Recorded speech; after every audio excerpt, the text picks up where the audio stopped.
There's a new housing post. Let's get into it. So this post is about neighborhoods. We have a lot of information about the houses themselves, but they have yet, as until now, I guess, to give us any real information about the areas that we're building our houses in, the kind of like communal neighborhoods that everybody from our guild or public or whatever the case may be is going to actually build and be a part of. They've hinted that a lot's going on with neighborhoods, so I'm pretty excited to like actually get into it. Welcome home, adventurers, or in this case, welcome to the neighborhood adventurers. So far in our series of articles, we've shared information on our philosophy, decorating, and rewards for housing in World of Warcraft, but it's time to bring you into the neighborhood. Briefly mentioned in our first post of housing, let's get into the nitty-gritty of what neighborhoods are and how they work. Before we dive into things, our usual disclaimers apply. Neighborhoods are a work in progress, so names, images, numbers, timing, and more may change between now and when housing is released. Our goal in sharing this ahead of time is to get your feedback, so please let us know what you think. Prediction number 1. I have one prediction. It's kind of related to neighborhoods, but not really related to neighborhoods. When Taliesin from Taliesin to Evitel did his interview with them on housing, they seemed really shocked that people might just want everybody to be able to come access their house at any time, and that like they were aware that people might want to limit who comes into their house, but it almost seemed like they weren't ready for the other extreme, which is just like, I want anybody to visit my house at any time. The creators that went to that summit expected this post to come much sooner, I think, than it did. I wonder if we're going to see anything in the way neighborhoods play out that is tied to who can come and visit your home, and it's because they had to work out that specific request. Long shot prediction, but we'll see. This land is your land. As a quick refresher, homes in World of Warcraft are separated into 2 neighborhood zones, Founders Point for the Alliance and Razorwind Shores for the Horde. Those are the first time I think we've gotten the names for those. Each neighborhood is made up of roughly 50 plots of the same size, all which contain a house. 50 plots, that's a good size for a neighborhood. Wow, that's a lot more plots than I thought there'd be. We want players with different preferences for locations to find a plot that's perfect for them, be they vibe-based or looking for something for a specific character. Some plots are placed far away from everything for the hermits among us, while others are grouped together in small cul-de-sacs of 2 or 3 houses, perfect for a small group of friends. Other houses are in larger groupings for folks looking for more hustle and bustle. Similarly, there's a variety of biomes in each zone, ranging from Founders Point's spooky forest and autumnal farmland. I'm gonna cut that so you don't see how many times it took me to say those 2 words side by side, to the lush oases and windswept bluffs in Razorwind Shores. In both neighborhoods, you'll find a dynamic central hub full of both NPC activity and endeavors. Keep reading. Okay, so the endeavors are like the neighborhood activities, that means. An important consideration for us, and one of the reasons these zones are so big, is we want to give players ample space. Partly because having a yard so that you can really decorate really lets people express themselves, but also because we want to make sure there's enough room between plots that players don't run afoul of each other's yards.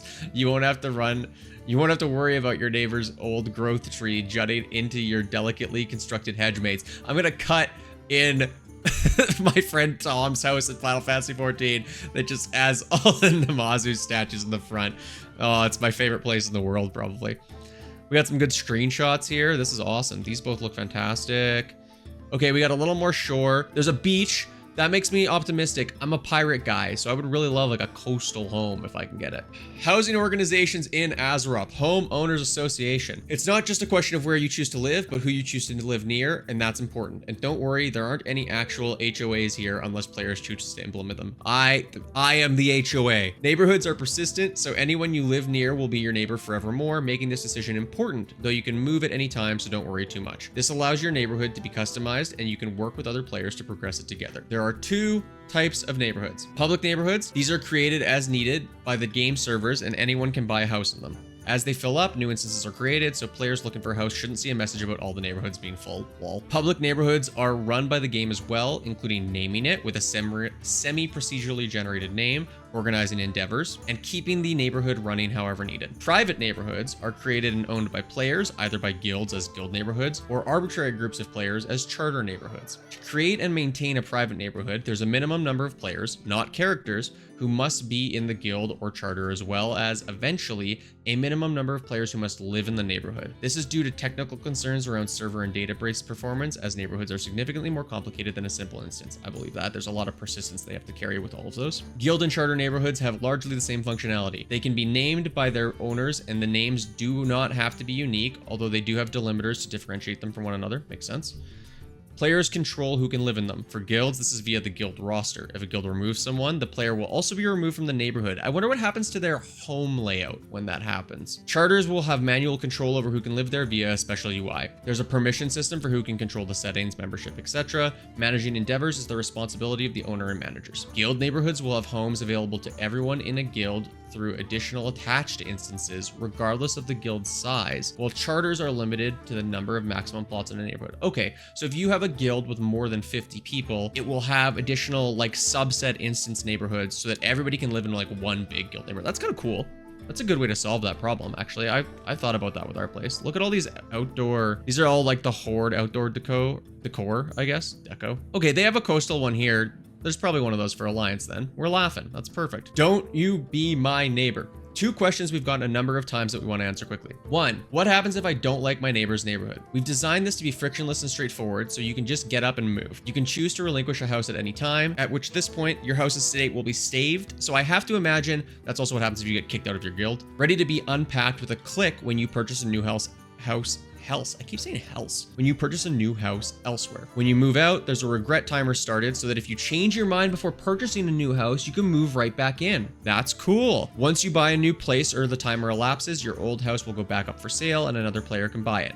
It's worth calling out that if you are evicted from a private neighborhood, your house is also packed up too. There it is. Also, that another player can buy it. We knew there was like a nominal fee associated with housing. I wonder what this fee actually is. I wonder if they're ready to talk about it yet. They probably don't know. 2, can people just walk into my yard/house? It depends. We want your house to be your space and for you to feel safe there, but also recognize that some people are more social. To that end, both your plot and your house have independent permissions that can be set to allow or deny friends, guildmates, neighbors, or anyone. Good. This lets you, for example, allow anyone onto your plot, but only friends and guildmates inside. Of course, these permissions can be changed at any time. If you want to make it private for a book club meeting in the afternoon and then open it up for a dance party at night, cool. These permissions are frequently checked, so if you do change them, it will remove anyone whose permissions are no longer valid. Very cool. This is the part where we talk about Endeavours. Let's go. This is the most interesting part of this. So Final Fantasy XIV kind of does this, the most recent example I think is the Firmament, but there might be a newer housing neighborhood I don't know about, where when they're building a brand new neighborhood style, they do like these communal activities to get it built up over time. It's kind of an event in the game for some time. Also a really good way to level crafters. But they don't have these like neighborhood specific events to build it up once the neighborhood is established,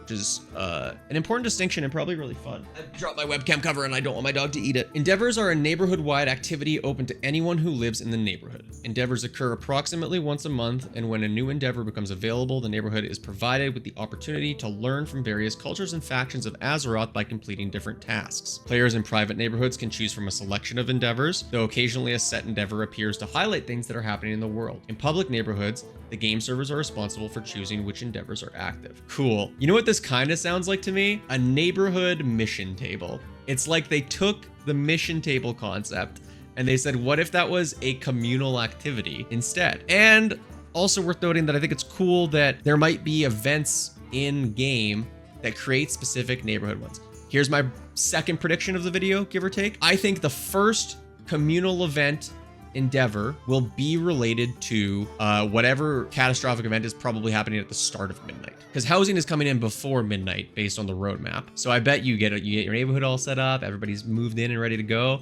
and then bam, suddenly midnight launch, we have a community endeavor that we have to take care of because the void is here. Each endeavor has a group of tasks that are collectively completed by the neighborhood. As tasks are completed, more NPCs from that area show up, making various themed decorations available to neighborhood inhabitants, or even visiting players from other neighborhoods. Oh, and the neighborhood changes visually to be decorated in that faction's fashion. The number of tasks required scales with neighborhood size, so a 50-player neighborhood will have to complete more tasks than a 10-player neighborhood. Similarly, if a neighborhood is less active, future endeavors for that neighborhood will also scale the requirements down to accommodate. They've thought of everything that I would have been worried about from an event perspective with a neighborhood there, it seems like. It's really cool that unlocks a bunch of the themed decorations for whatever culture you're absorbing. Approximately once a month. Okay, so like once a month you might be unlocking some new decorations. That's got some good longevity to it. I can already see the community is going to complain about it not being frequent enough, but okay, so Val Shara endeavor here, and you can see you've got kind of the trees coming up and stuff like that. Very neat. Oh, there's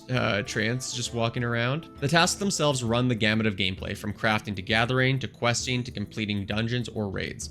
We want there to be We want there to always be a way for any given player to contribute to the endeavor, regardless of how they choose to engage with World of Warcraft. Successfully completing tasks not only yields rewards expected from that sort of gameplay, but also grants a new type of endeavor currency, which is shared across all endeavors as well as neighborhood favor. I have a housing video I'm gonna link right now that talks about the things you should be doing to prep for player housing, but looking at this and seeing that one of the endeavors is Val Shara endeavor, triple down on the tip in that video that says go start leveling, gathering, and crafting from previous expansions like right now. Get all that stuff because the market prices on the materials for gathering are going to spike. Anything that needs to be crafted, you're going to be in like a high demand as a crafter. So go watch that video, please, and then go do that. Neighborhood favor is used to level up your house and earn rewards, while the endeavor currency is used to buy decorations from the visiting NPCs in either your neighborhood or in your friends' neighborhoods. Okay, so favor is renown, and the endeavor currency is currency to buy specific themed things. Okay, so we've got, what do we see in this screenshot right now? We've got renown level 7. You can see on the renown track stuff getting unlocked. There's an address. That's fun.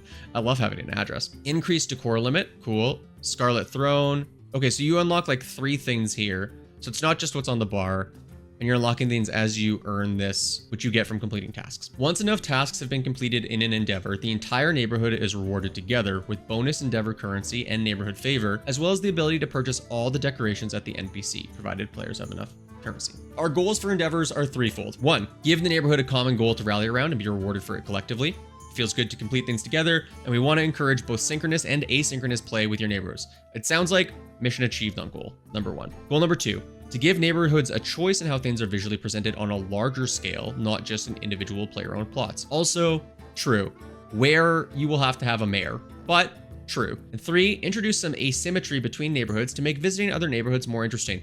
Perfect. One of my biggest fears about neighborhoods was that it's going to be really boring if every single alliance neighborhood looks exactly the same, and this is actually a good way to solve that problem on a bigger scale than just the homes being different. That's really cool. Okay, what are our big takeaways from this post? 1 is that the outdoor decor for like areas in the various zones does actually look pretty varied. That's very exciting. 50 plots gives me a lot of hope in terms of the actual variety in the locales, just because that's a lot of plots. So that's 50. The 50 plot thing is really cool. I also really love that they said that guilds, which quite often will have more than 50 people in them, will have attached neighborhoods to one another so that everybody can live in kind of the same neighborhood, but not quite exactly the same neighborhood. That's a really smart way to solve that problem. It avoids the problem of neighborhoods in guilds accidentally becoming too cliquey. There's like guilds are always by nature just gonna be cliquey at a certain size. Like people will just be better friends with some people than other people. It's just what happens. But this is a good way to make it all still feel like a communal space still. So really, really cool. Probably my most important takeaway from this is the fact that you're gonna be allowed to let anybody into your house or plot. I was really worried about that after the player housing interviews in the spring, so I'm glad to see that that's the case because I want anybody to be able to come into my home. Still remains to be seen how that's going to be done. I'd like for them to not have to be on my friends list. I wonder if it's the combination of the neighborhood identifier and the address and you having to plug in both. They say with the neighborhoods there's going to be identifiers so that even if neighborhoods are named the same thing, you can identify like neighborhood 1 from neighborhood 1-2 or whatever. On the renown track, you do have the specific address. And, oh, it says find a house when you're in the thing. That's really interesting. I want to know more about this UI. This is probably worth unpacking in a separate summary video. But I think it's probably the combination of the address and the unique identifier that allows you to get to somebody's plot, maybe without necessarily visiting their neighborhood, because you might not want the neighborhood public, but you might want the plot public. The endeavors sound wicked. There's not really, I would be interested in hearing in the comments below if you know of an example of this that I'm not thinking of. Thinking about the big MMOs, there's not really anything like this from a public housing perspective. Now, a lot of that is because outside of Final Fantasy XIV, most housing is just like extremely instanced. So there's not a lot of this neighborhood feeling.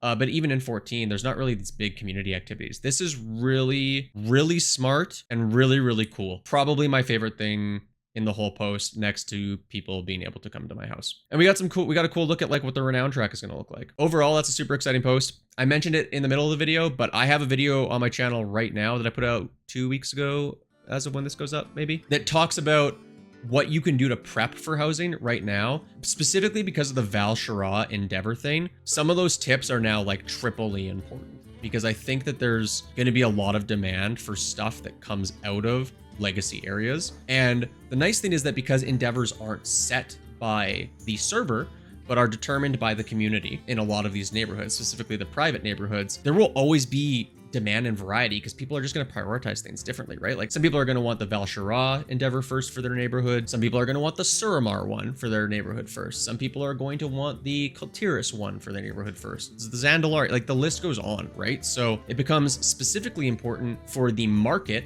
and the auction house to have a plethora of those materials available, in addition to all the people that are just going to go out and gather them. So go figure out what zones you like the look of the most, or what zones you and your friends like the look of the most. Start talking about it and go start getting materials, because I bet you are going to be so happy you did when the Endeavors start flowing in. That's going to be it for this video. If you like this content, you've never seen my content before, please like and subscribe, leave a comment down below. All that stuff really helps the channel a lot. For now, I'm going to go play World of Warcraft instead of just talking about it. Thanks for watching. Okay, bye.